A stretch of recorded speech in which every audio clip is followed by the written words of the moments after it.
Listen up, folks. Time could be running out to lock in a historic yield at public.com. As of September 23rd, 2024, you can lock in a 6% or higher yield with a bond account. But here's the thing. The Federal Reserve just announced a big rate cut, and the plan is for more rate cuts this year and in 2025 as well. That's good news if you're looking to buy a home, but it might not be so good for the interest you earn on your cash. So, if you want to lock in a 6% or higher yield with a diversified portfolio of high yield and investment-grade bonds, you might want to act fast.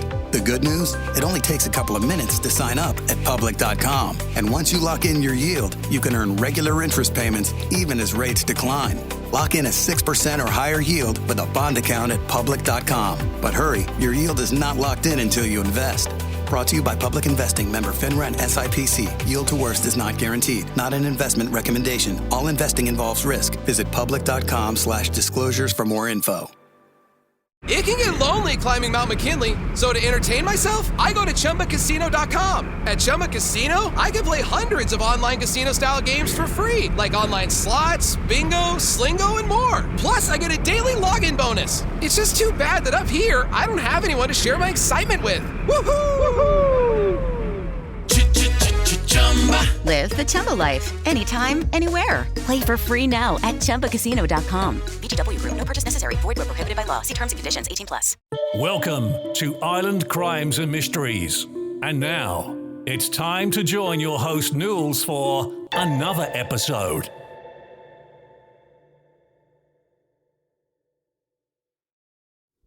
Hey guys, and welcome to another episode of Ireland Crimes and Mysteries. I want to thank you for joining me today, and if you're a returning listener, I want to say a big thank you for your continued support.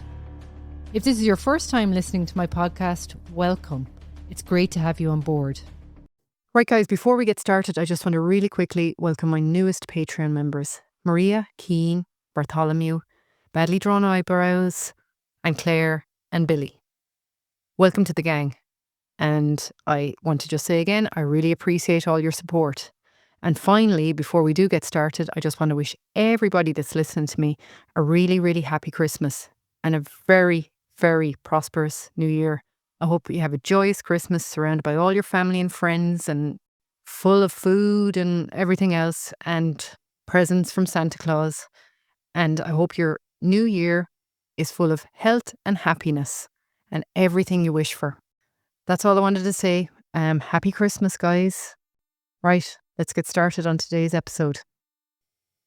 Christmas 1929 was just like any other of the Christmases past for Postman Larry Griffin. This time of year was always the busiest, and to add to the hardship, the winter of 1929 was the worst that had been seen in years. Larry was the local postman for the Stradbally and Kilmacthomas area. Stradbally was a small village in County Waterford, and Larry cut a familiar figure for all the locals as he glided past them each day on his bicycle for the past 14 years. But today, with the inclement weather, Larry had the added hardship of a strong wind to contend with, while keeping his bike and bag full of correspondence from toppling over. Larry was on a mission to get home that Christmas Eve evening before the weather and the darkness got even worse. He dipped his head down into the oncoming wind and concentrated on making it back the 8 kilometres in one piece. Tomorrow was Christmas Day, and for Larry was the busiest of all the busy days he had in the run-up to Christmas. Born in 1880 in the bustling city of Waterford, Lawrence Larry Griffin was the youngest of 6 children and grew up with a quiet determination that would later define his life. In his late teens, seeking adventure and purpose, he joined the British Army's Artillery Regiment. A decision that took him far from home to the heat and dust of British India. After nearly a decade of military service, Larry returned to Ireland in 1907, ready to settle down. He married Mary Fitzgerald, and together they began to build a life. But the call of duty returned with the outbreak of World War I, and Larry re-enlisted, serving with distinction on the front lines in France. His war years left him with permanent reminders of his bravery. A damaged arm, partial loss of hearing in one ear, and injuries that told a story of sacrifice. He would be honourably discharged from the army because of his injuries. For his service, he earned the British War Medal and the Victoria Medal. When the war ended, Larry sought the solace of a simpler life. He became a postman, a job that allowed him to connect with the rural communities of County Waterford. Initially, he worked for the British Post Office, mainly because of his service as a disabled war veteran of the British Armed Forces. When Ireland secured its independence, Larry continued to work for the newly established Department of Post and Telegraphs. By 1929, he and Mary were living in Kilmacthomas. They had 3 children, Jack, Bridie and Alice. They also had a son who had died at the age of 8 and was buried in Knockboy Cemetery, and a daughter, Chrissy, who died 6 years previously. Larry's daily postal route took him through the nearby village of Stradbally. It was a familiar, steady routine, one that would come to a sudden and chilling halt on Christmas Day of that same year. Larry would collect the mail in Kilmacthomas every day and head off on his bicycle come rain or shine, which creaked under the weight of all the letters and parcels. That Christmas morning, Larry, who by now was in his 50s, left home early. Before he left, his wife Mary told him to wear his scarf, as the wind had a bite to it that day. Christmas Day passed uneventfully. Larry started the day by going to the morning mass. He then visited the neighbours and brought gifts for their children. Larry then set out to collect the mail before visiting all the surrounding areas to deliver the messages, gifts and greetings. On his route, he was invited into many houses and offered a drink to toast the Christmas and, of course, help keep him warm as he journeyed about. Everyone who saw Larry that day said he was in a cheerful mood, greeting them as he rode by. The local shopkeeper, Mrs. O'Brien, saying he had stopped in for a loaf of bread and was in very good spirits. By mid-afternoon, Larry had reached Stradbally, where, as I said, Larry cut a well-known figure. Many recalled seeing him in the village that afternoon, with farmer Michael Morrissey saying he remembered him vividly cycling past the church, nodding in his usual friendly way. Others saw him near Whelan's, the local pub where he was known to occasionally stop for a quick drink and a chat. That Christmas Day, the warmth of the pub would have been a welcome respite from the damp cold outside. Inside the pub, Larry was greeted by several patrons, including the owner of Patrick Whelan, and some local men enjoying Christmas drinks. Though accounts differ, many believed Larry stayed for a short while, chatting and sharing a drink, before continuing his route. It was a scene of camaraderie and routine, nothing out of the ordinary. Or was it? By evening, the routine turned to unease. Larry would have been expected home by nightfall, definitely by 9 p.m. He was a reliable man who rarely deviated from his schedule. His wife Mary waited as the darkness fell, her worry growing with every passing hour. And it had begun to snow, which added to her worry. Mary also knew that Larry would have been offered drinks throughout the day as he went about his work. His son Jack and daughter Alice had planned to go to a dance that evening, and Larry had asked them to wait until he got back before leaving, as he might have had an extra bit of money that he could have given them. Larry would have got an extra few coins as a token of appreciation from some of the residents as he did his rounds. Mary was hoping that if Larry had had too much to drink, he might have made the decision to stay with somebody in Stradbally and come home in the morning. He was popular and would probably have had plenty of offers of a bed for the night. The postmaster, Mr. Brown, was also waiting for Larry to report back to him after he'd finished his rounds that night. When Larry was a no-show, Mr. Brown headed over to the Griffin homestead at around midnight looking for him. Mary told Mr. Brown that he hadn't arrived home, and he reassured her that he would be okay and had probably taken refuge with somebody in Stradbally for the night, saying before he left, "Don't worry, there is no danger of him. He will be all right." But Mary could not shake off her unease and worry and stayed up all night waiting for him to return. What had begun as an ordinary day for Larry Griffin had taken a sinister turn. The festive spirit of Christmas dissolved into tension and fear as everyone wondered what had happened to the postman. As I said, tradition at Christmas time back in those days was to give a little token of your appreciation to the postman if you happened to meet him on his rounds that day. That could come in the form of money, a Christmas tipple, or even some food. Larry had seemingly had a meal at 2 different houses that day in Stradbally. One local farmer, John Cunningham, saying he had planned to have a drink with Larry when he arrived, but said when he saw Larry, who arrived up to John's house at about 5 p.m, he appeared to have had plenty of drink already. So John decided against offering him another drink. Then early on St. Stephen's morning at around 7:30, a man named David Connors was walking on the quiet road that connected Stradbally to Kilmacthomas. The same road Larry would have cycled every day and should have been on that night on his return journey.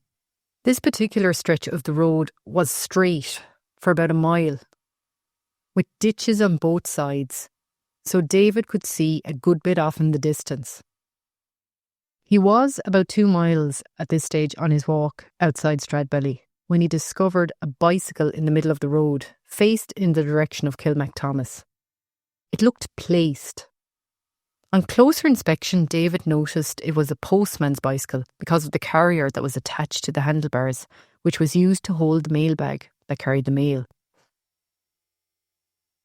David, of course, knew on seeing the bicycle that it belonged to Larry Griffin, as he knew he was the postman that travelled that route. But where was Larry? And why was his bicycle lying in the middle of the road? David went to the Garda station in Stradbally and told them of his discovery. Initially, on inspection, the Gardaí assumed Larry had fallen off the bike because of all the drink he would have consumed that day. But as they looked around for him, it was becoming clear that Larry was nowhere to be found. They began to worry that he may have wandered off in the darkness of the night, and maybe he had fallen and injured himself, or some other misfortune may have befallen him. Friends and colleagues and neighbours joined in the search for Larry. One of his fellow postmen, who had been helping in the search for him, noted that the way the bicycle was placed did indeed seem staged. Some of Larry's belongings were folded up neatly and tied onto the carrier that usually held the mailbag. This was not something that any of the postmen would normally do, and seemed a little odd to him. Then someone came forward and told the Gardaí that they had passed by the area where the bicycle was found at around 4 a.m. that morning, and the bicycle was nowhere to be seen at that stage. Because the more localised searches had failed to find Larry, it was decided the search area needed to be increased. Gardaí from other local jurisdictions were brought in to aid in the search. They began searching the local bogs and water areas, but nothing was found. Farmers were encouraged to check their outbuildings as well as their own land for Larry. People were still hoping he may have just injured himself and maybe taken refuge in someone's outhouse. The weather conditions in the days following did not help with the search efforts either, as hundreds of volunteers gave their time to look for Larry. Because they had such a large amount of people looking for him, it helped them cover a 6-mile radius fanning out from where his bicycle was discovered. But it was to no avail. There was no sign of Larry. On the 27th of December, Chief Superintendent Harry O'Mara from Waterford Station became involved in the investigation. A good few days into the investigation, and with no significant breakthroughs, people were starting to get disheartened, and the hope that Larry would be found alive was starting to fade. But then on the 6th of January 1930, a tip came in to Chief Superintendent O'Mara from a local parish priest. The tip advised him that he needed to speak to a young 16-year-old named John Power. John would be interviewed the following day at the station in Stradbally. He told the superintendent he had been in Stradbally Square at the area known to the locals as Whelan's Corner, which was near the pub. He said he was there with 3 other young fellas when he saw Larry walking by in the company of Garda Delay. Delay had a hold of Larry's bike and was pushing it, as Larry appeared very drunk to John. He said he had attempted to vomit at one point and was holding onto the Garda's shoulder for support as they walked. They then went around the corner out of sight of John and his friends. John's 3 friends were then brought in and questioned, and they all backed up what John had said they had witnessed. Garda Dole had already stated previously that he had spoken to a witness who had seen Larry on his bicycle approximately 1 mile outside of Stradbally. He looked like he was on his way home, the witness said.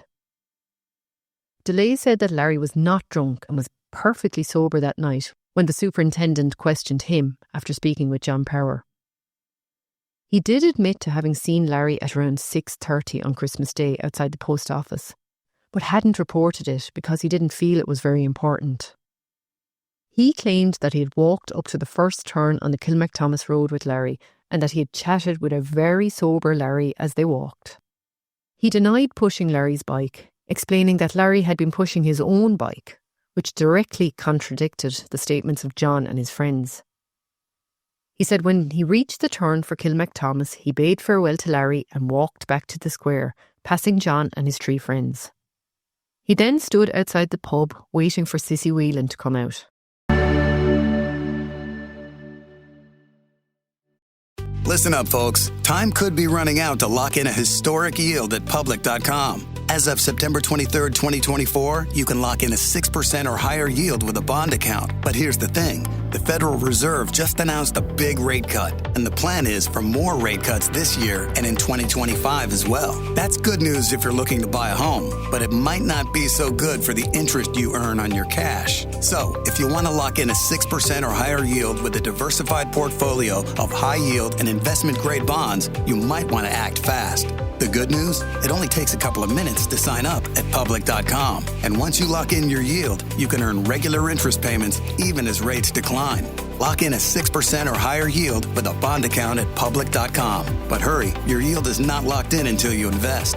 Brought to you by Public Investing, member FINRA and SIPC. Yield to worst is not guaranteed. Not an investment recommendation. All investing involves risk. Visit public.com/disclosures for more info.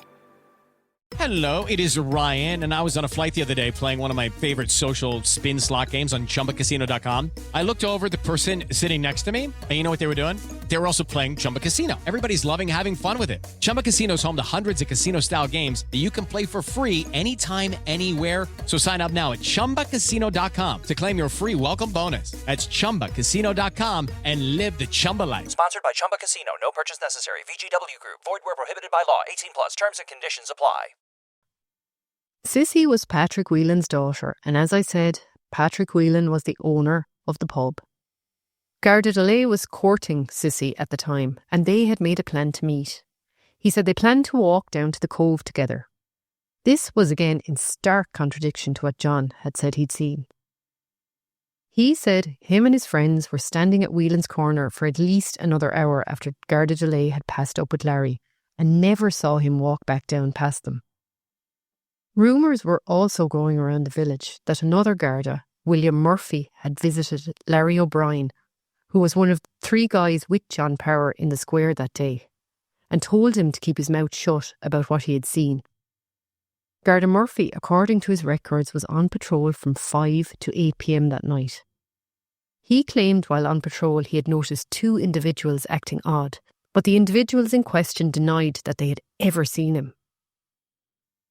Garda Murphy also claimed that he headed back to the barracks once his shift was over, but the duty officer at the barracks claimed this statement was false and that he didn't return until at least 10:30 p.m. that night. And who was with him when he did return? Only Garda Dole. Why were the statements of these 2 Gardaí so different to any of the witness statements as to what had happened that night? It was well known that the 2 young Gardaí liked to frequent Whelan's pub. As I said, Garda Dole was courting Sissy Whelan, but Garda Murphy was courting the other Whelan sister, Nora. They would spend endless hours in the pub drinking and chatting to the sisters, a fact that caused their sergeant a lot of headache, as a lot of the time they were in the pub when they were supposed to be working, as they were officially on duty.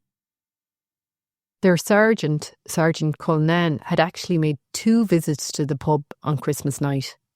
The first time he called in was to ensure the pub was not serving any alcohol. It was illegal to serve or consume alcohol in a public house on Christmas Day. This first visit was only shortly before Larry was seen outside the pub. The second time he went back in was to check on Garda Murphy and Garda Dole to ensure they were not drinking. As the investigation continued and the authorities tried to piece together Larry's movements on the night, which in itself was a difficult task with all the differing accounts they were hearing, to the best of their ability, the account that seemed most plausible to them at the time was that Larry finished his deliveries at around 6 p.m. He then visited another Garda Patrick Frawley, with Garda Delay. Garda Frawley lived above the post office, which was situated beside the pub. He had not mentioned this visit in the statement he gave after Larry disappeared.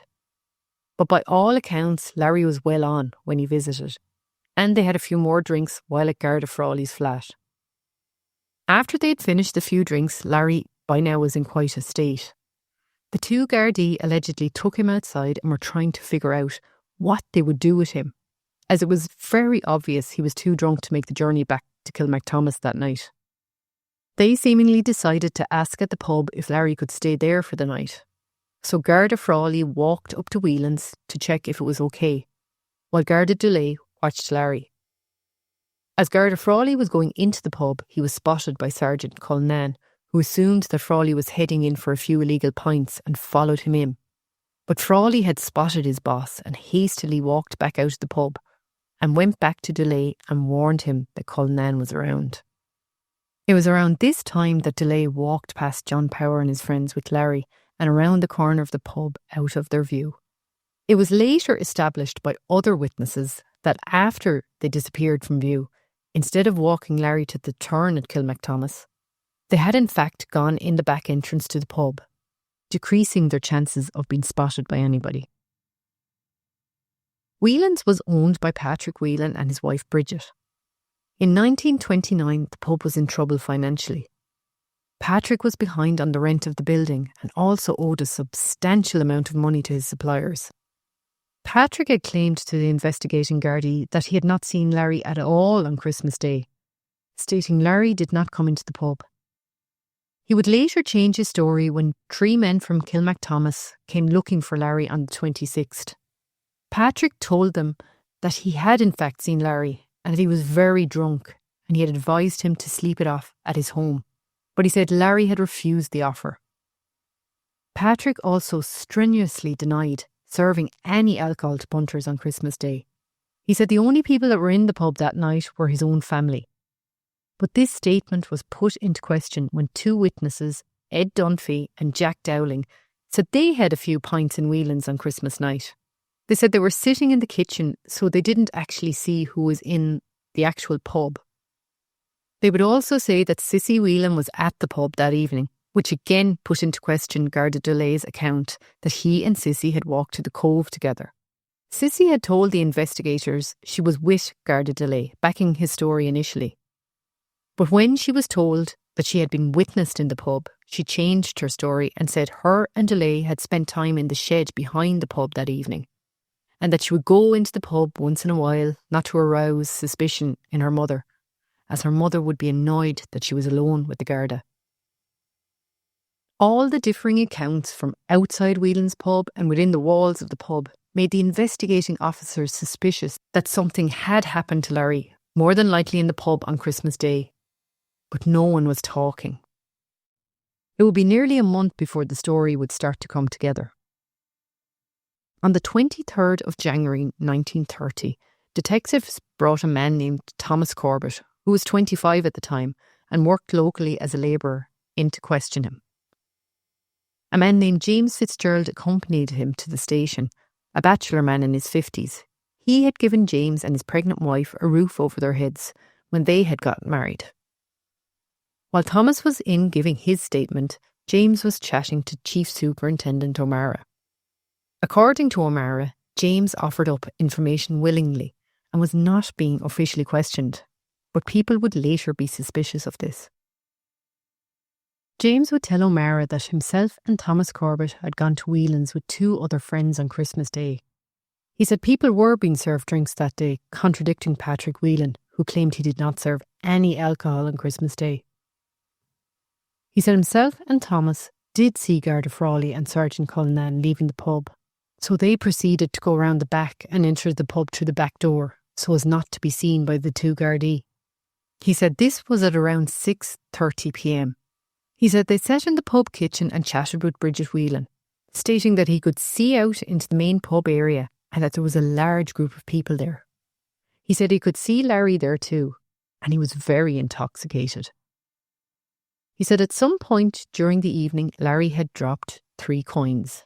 Ned Morrissey, who was the local gravedigger, picked up the coins and used them to buy more drinks. This annoyed Larry and he challenged Ned, and the two began arguing before the argument turned into a scuffle. He said then Ned put out his leg and tripped a very drunk Larry, and he fell, hitting his head on the stove on the way down. Larry was out cold. Ned quickly turned Larry onto his back, shouting at him to get up, but there was no response from Larry. More people came over to check on him, but it soon became obvious that Larry was indeed dead. James said that Patrick Whelan started roaring at Ned, that he had ruined him, killing a man in his house. Patrick then lunged at Ned. By now, everyone, including those in the kitchen, had made their way into the main bar to see what all the commotion was about. Ned was saying to Patrick that everything would be okay if they all just agreed to get rid of Larry's body.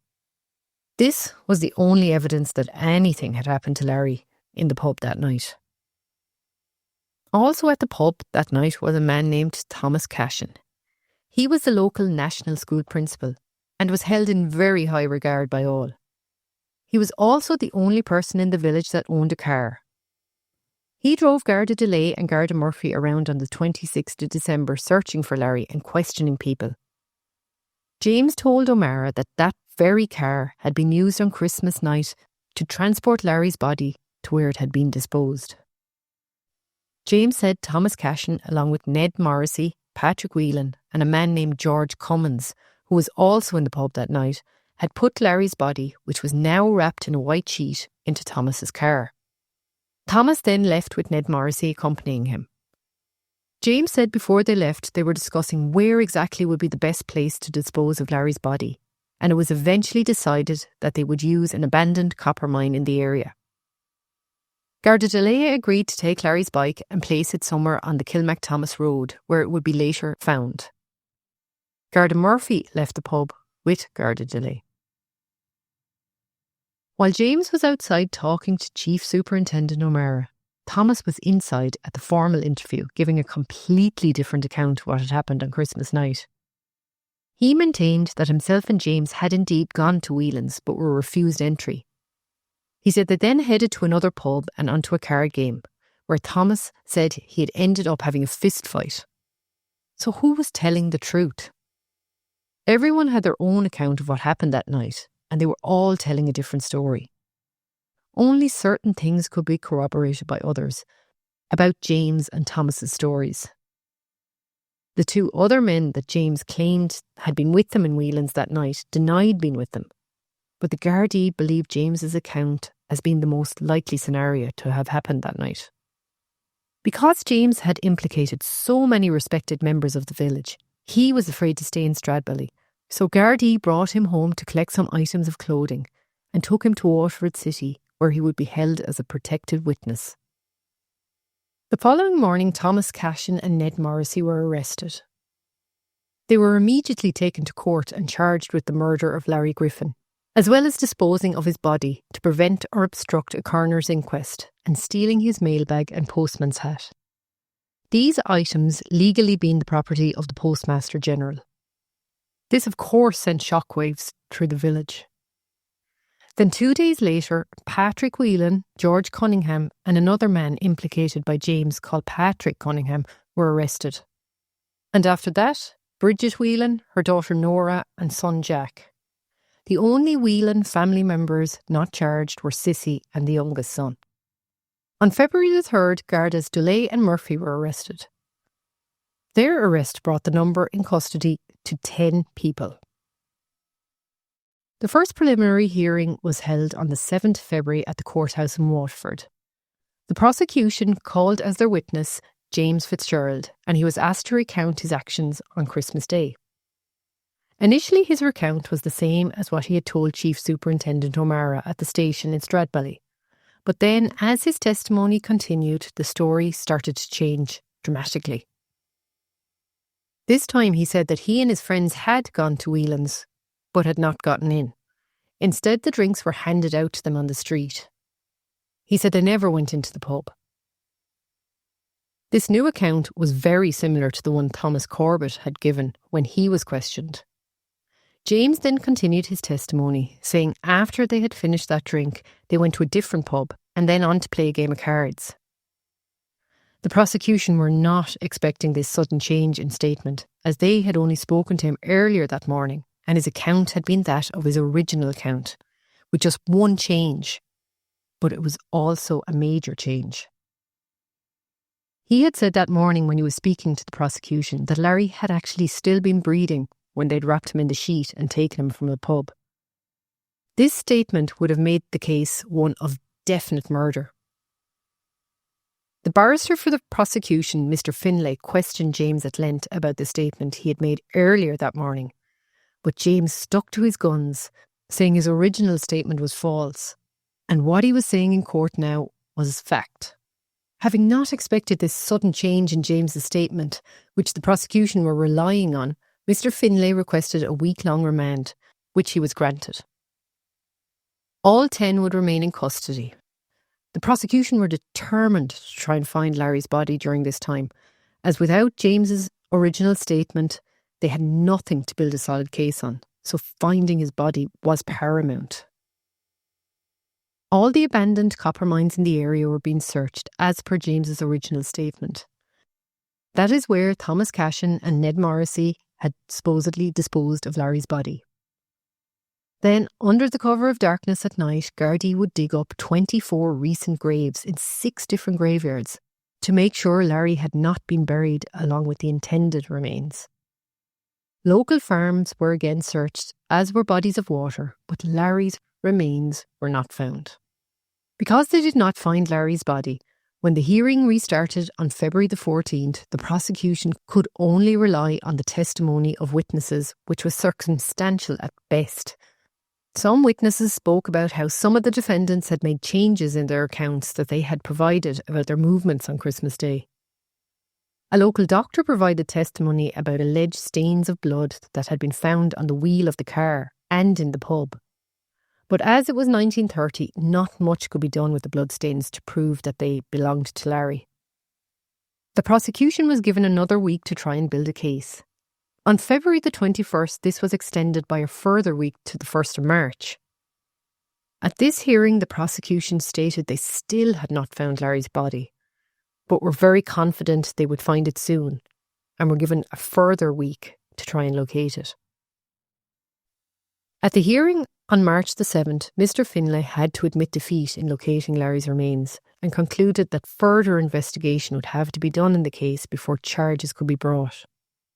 He asked that all charges be withdrawn while they looked into the case further and tried to gather more evidence. The 10 people that were in custody were released. To this very day, no further charges have been filed in the case, and the location of Larry's body remains a mystery. Heads up, folks. Interest rates are falling. But as of September 23rd, 2024, you can still lock in a 6% or higher yield with a bond account at public.com. That's a pretty big deal, because when rates drop, so can the interest you earn on your cash.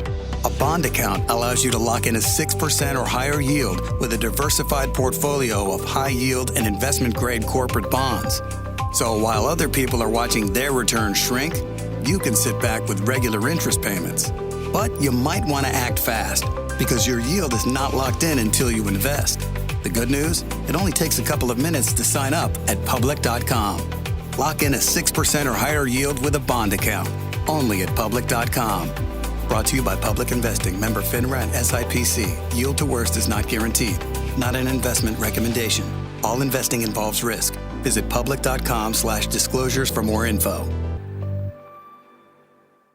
It is Ryan here, and I have a question for you. What do you do when you win? Like, are you a fist pumper? A woohooer, a hand clapper, a high fiver. If you want to hone in on those winning moves, check out Chumba Casino. Choose from hundreds of social casino style games for your chance to redeem serious cash prizes. There are new game releases weekly, plus free daily bonuses. So don't wait. Start having the most fun ever at ChumbaCasino.com. Sponsored by Chumba Casino. No purchase necessary. VGW Group. Void where prohibited by law. 18 plus. Terms and conditions apply. After the dismissal of the case, James became very concerned for his own welfare and safety. He claimed he had received many threats and was unable to get any work because of his role in the case. He had promised to tell the new lead investigator, James Hunt, everything he knew about what had happened that night if they could guarantee his safety and get him out of Stradbally. Hunt secured a job for James on a farm in Galway, and he left Stradbally on the 14th of March, 1930. Once he was safely away from the village, James, true to his word, met with Hunt to tell him what he actually knew about the events of Christmas night. His new account fell in line with what he had initially told Chief Superintendent O'Mara and that of the other eyewitnesses. In his new statement, James said he went to Whelan's pub between 7:30 and 8 p.m. He said he sat in the kitchen and drank a pint of stout. Sometime around 8 p.m, he stated he saw Larry and Garda Delay walking down a hallway which led into the yard. He said a short time later they passed back in, walking towards the main part of the pub. He told Hunt that this was the last time he saw Larry alive, and it was probably around 8:15, 8:20 p.m. He said a little after that he left the pub, where he and Thomas Corbett, Patrick Cunningham and Jim Murphy chatted until around 9 p.m. having been served drinks by Sissy through the pub's front door. He said after this they headed off to another pub and then went to play the card game, which matched up with Thomas's version of events. He said Thomas got into a fight at around 11 p.m. He said someone broke it up, and then James, along with Thomas and Patrick, left. Thomas and James headed back to the house they shared together, and Patrick headed off home in another direction. James said he went straight to bed when he got home. But by all accounts, Patrick Cunningham did not go home immediately. James said that he had heard about Larry's death from Thomas Corbett. Thomas had heard about it from Patrick Cunningham. He worked for Patrick.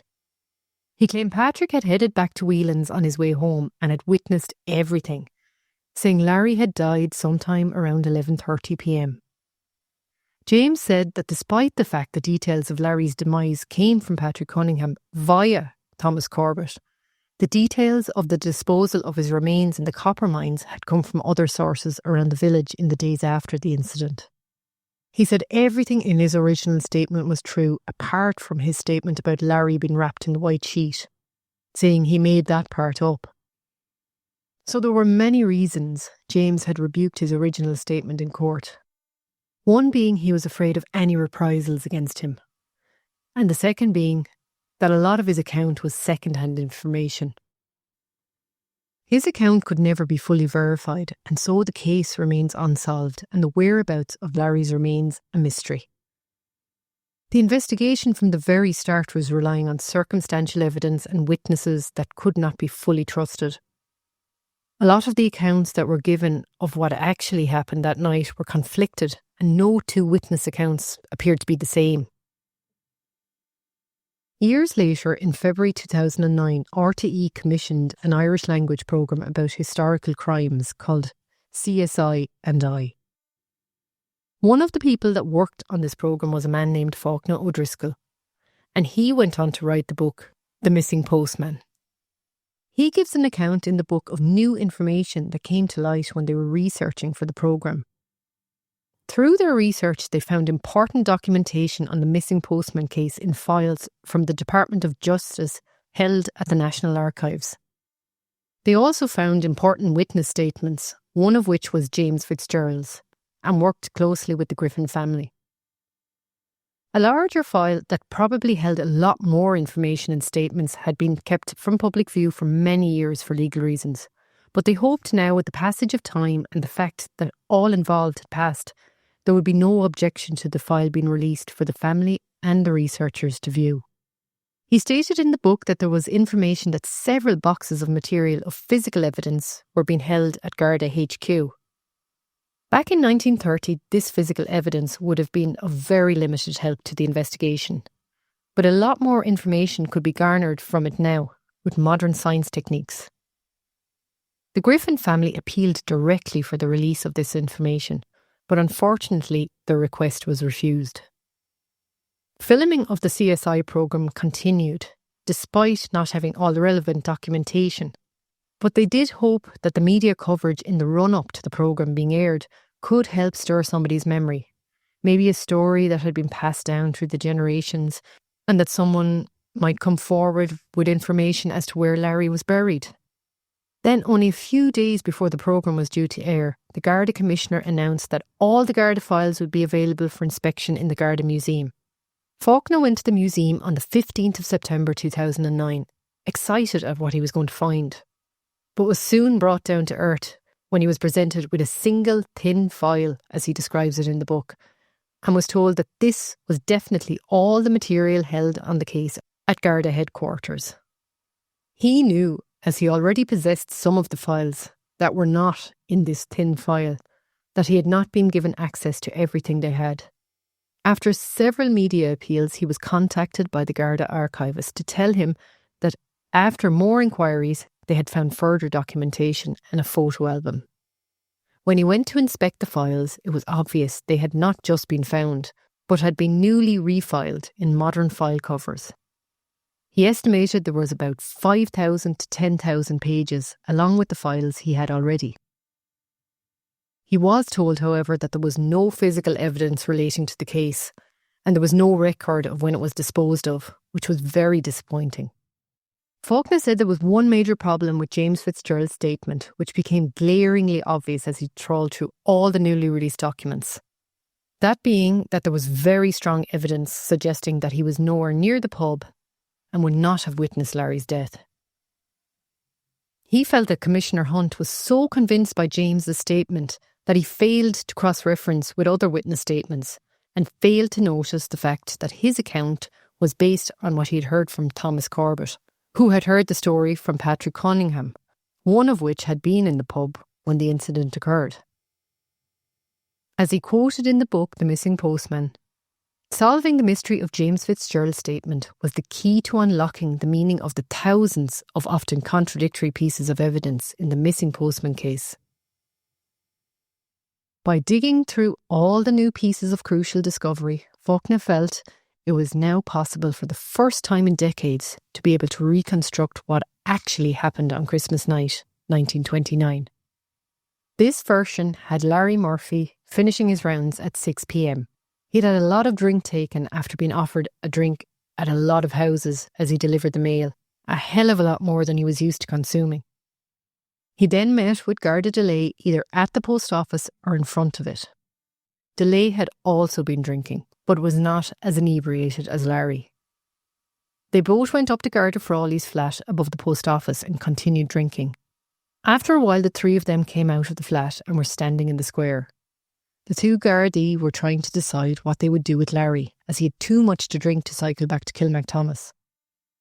Garda Frawley then suggested going up to Whelan's pub to see if the coast was clear and asked them if they would put Larry up for the night. But he was spotted by Sergeant Cullinan, who was keeping an eye on the pub because of this ongoing issue with the Gardaí drinking in the pub while on duty.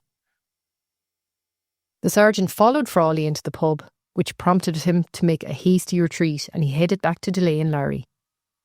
The sergeant had not recognised Delay as he was not in uniform and it was dark. A little while later, Delay and Larry headed up around the corner of the pub, with Delay pushing Larry's bike and Larry leaning on him for support. Only certain people of note from the village were allowed into Whelan's on Christmas night to have a drink, and those included Thomas Cashin, Garda Murphy and Ned Morrissey. Later on that night, Larry was involved in some sort of an altercation with Thomas Cashin and maybe Ned Morrissey. That's if Ned was actually in the pub, as some witnesses place him at his home at 9 p.m. that night, and Superintendent Hunt had come to the conclusion that Morrissey was not in the pub. But Faulkner does feel that Ned was probably more than likely in the pub, as it was stated in the files that his wife was heard saying to him when he was arrested, "Remember, Ned, you have a tongue in your cheek and keep it there." She'd also said to him that they were better off now than they ever were, as the master's wife, meaning Mrs. Cashin, was supplying them with food and stuff, which suggested that the Cashins were trying to keep the Morrisseys sweet. It was the opinion of Faulkner, from all he had read in the files, that the probability of Morrissey being present that night and involved in the altercation with Cashin and Larry was high. There were 3 different scenarios provided of what had actually happened to Larry. One being the least likely, but the one used by the prosecution, that Larry had fallen and hit his head and was unconscious, and his body disposed of. The other 2 appeared more credible, one being that Larry had died instantly in the pub, and his body had been removed by Cashin and the others and disposed of. And the other one then, the last one, was that Larry was brought over to the Garda barracks by Garda Delay and Murphy and put into bed. They then returned to the pub. After a while, Larry woke up and was wandering around, still drunk, and fell down the stairs in the barracks to his death. Maybe then, when they returned to check on him, they found him dead, returned to the pub, told the others what had happened, and it was decided by them all to cover it up and dispose of his body. But whatever scenario was the truth, it is believed that the motivations by those involved in the cover-up was just to protect their jobs and positions of relative power in the community. They would all have been ruined if the truth had ever come out. The final part of the puzzle was, where is Larry's body? The book states that it is possible that the body had been moved from its original resting place, and maybe was even moved several times.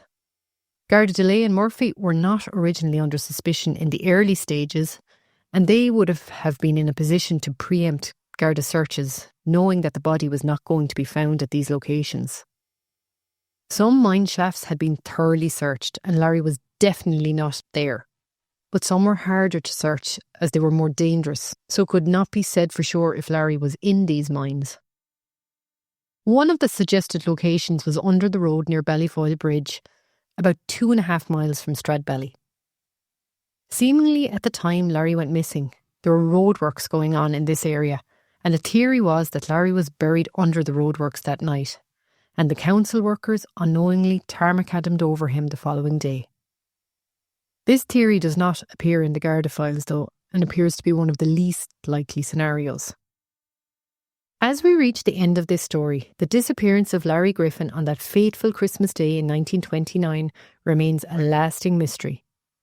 An event that reshaped the lives of those in Stradbally, Kilmacthomas and beyond.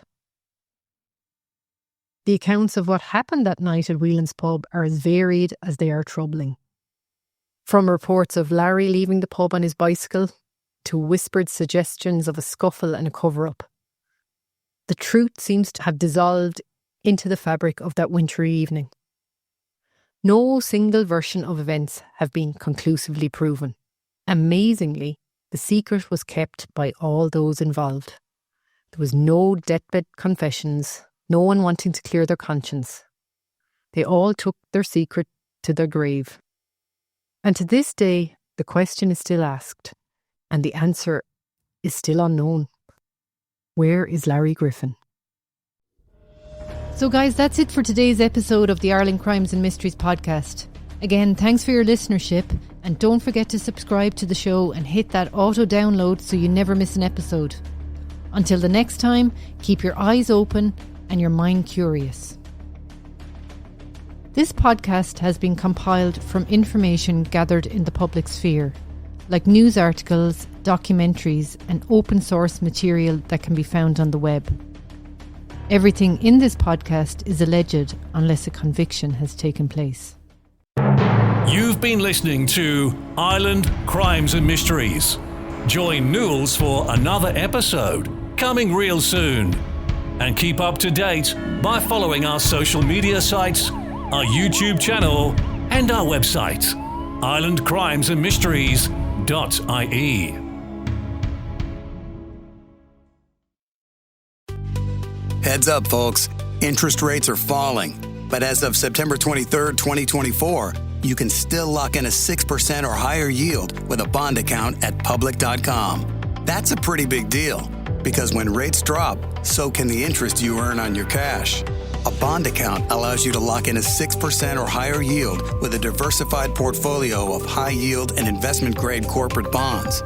So while other people are watching their returns shrink, you can sit back with regular interest payments. But you might want to act fast, because your yield is not locked in until you invest. The good news? It only takes a couple of minutes to sign up at public.com.